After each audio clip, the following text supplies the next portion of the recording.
Hi, boys and girls. I have a story here for you today. It's Franklin in the Dark by Paulette Burgess and Brenda Clark. Let's get started.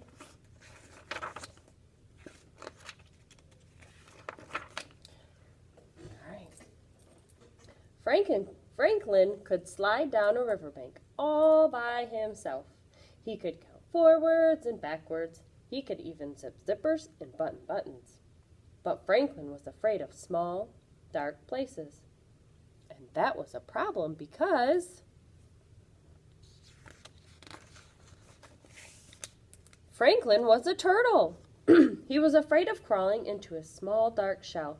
And so Franklin the turtle dragged his shell behind him. Every night, Franklin's mother would take a flashlight and shine into his shell. "See," she would say, "there's nothing to be afraid of." She always said that. She wasn't afraid of anything. But Franklin was sure that creepy things, slippery things, and monsters lived inside his small, dark shell. Do you think these monsters he sees are real or pretend? Yeah, they're just pretend. They're his imagination. So Franklin went looking for help. He walked until he met a duck. "Excuse me, duck. I'm afraid of small, dark places and I can't crawl inside my shell. Can you help me?" "Maybe," quacked the duck. "You see, I'm afraid of very deep water. Sometimes when nobody is watching, I wear my water wings. Would my water wings help you?" "No," said Franklin, "I'm not afraid of water." "A duck that's afraid of water. So he puts on some floaties to keep him above the water so he doesn't sink down. So Franklin walked and walked until he met a lion. "Excuse me, lion. I'm afraid of small, dark places and I can't crawl inside my shell. Can you help me?" "Maybe," roared the lion. "You see, I'm afraid of great, loud noises. Sometimes when nobody is looking, I wear my earmuffs. Would my earmuffs help you?" "No," said Franklin. "I'm not afraid of great, loud noises." So Franklin walked and walked and walked until he met a bird. "Excuse me, bird. I'm afraid of small, dark places and I can't crawl inside my shell. Could you help me?" "Maybe," chirped the bird. "I'm afraid of flying so high that I get dizzy and fall to the ground. Sometimes when nobody is looking, I pull my parachute. Would my parachute help you?" "No," said Franklin. "I'm not afraid of flying high and getting dizzy." So Franklin walked and walked and walked and walked until he met a polar bear. "Excuse me, polar bear. I'm afraid of small, dark places and I can't crawl inside my shell. Could you help me?" "Maybe," growled the bear. "You see, I'm afraid of freezing on icy cold nights. Sometimes when nobody is looking, I wear my snowsuit to bed.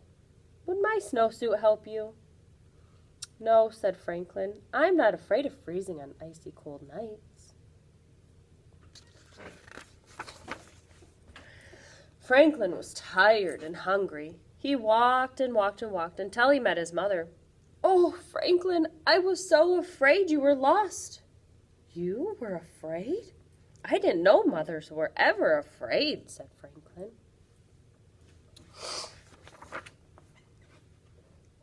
"Well, did you find some help?" she asked.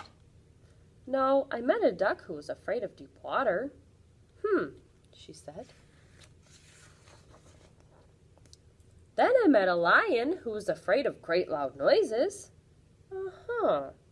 She said. "And then I met a bird who was afraid of falling and a polar bear who was afraid of freezing." "Oh," she said. "They were all afraid of something." Said Franklin. It was getting late. Franklin was very tired and very hungry. They walked and walked until they were home. Franklin's mother gave him a cold supper and a warm hug, and then she sent him off to bed. "Good night, dear," she said.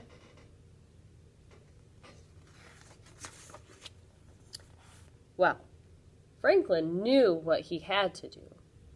He crawled right in his small dark shell.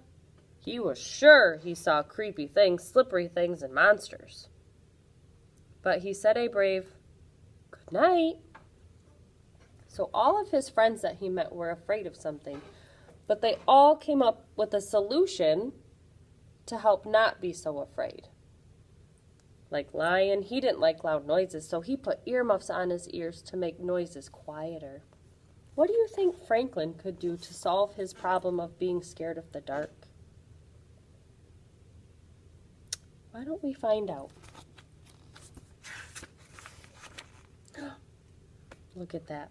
And then, when nobody was looking, Franklin the turtle turned on his nightlight.